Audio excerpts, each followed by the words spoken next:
No joo. Niin virtailukon väylä on poikki.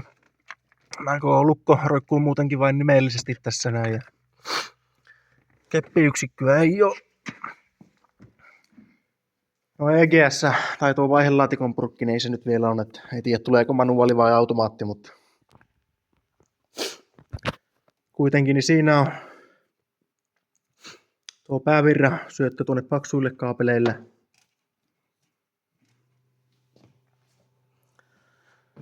Sitten mulla on tämä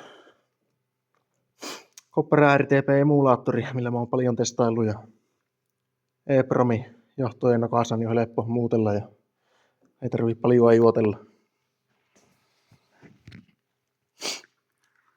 Sitten siinä on tuo sytytysvirta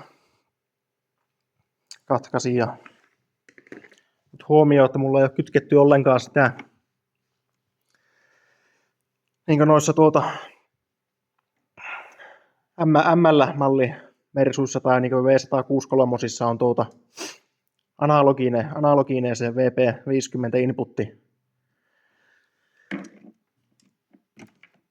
Niin sitä ei ole nyt kytketty ollenkaan. Mä oon sen juottanut, kun mä oon testaillut niin tuonne.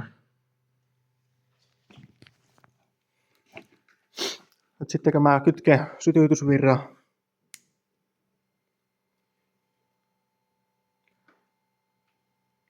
se menee tuo VP50 outputti, niin se menee päälle tai hai.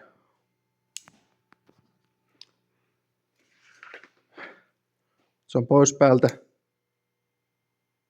Se aina ajaa tuo VP50 outputin ylhäällä. Sitten ei muuta kuin moottori käyntiin, jos mä vain lähtee. Kyllähän se lähti. Ja siitä sammuttiin. Nyt sitten näkyy, että tuo terminaali 15, niin se on nyt sitten offilla.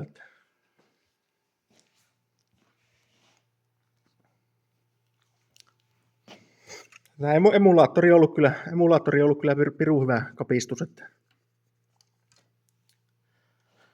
ollut helppo reaaliaikaisesti testailla ja sun muuta. Että hankalasti vaan saatavilla nuo nykypäivänä. Että semmoista täältä salaisesta laboratoriosta.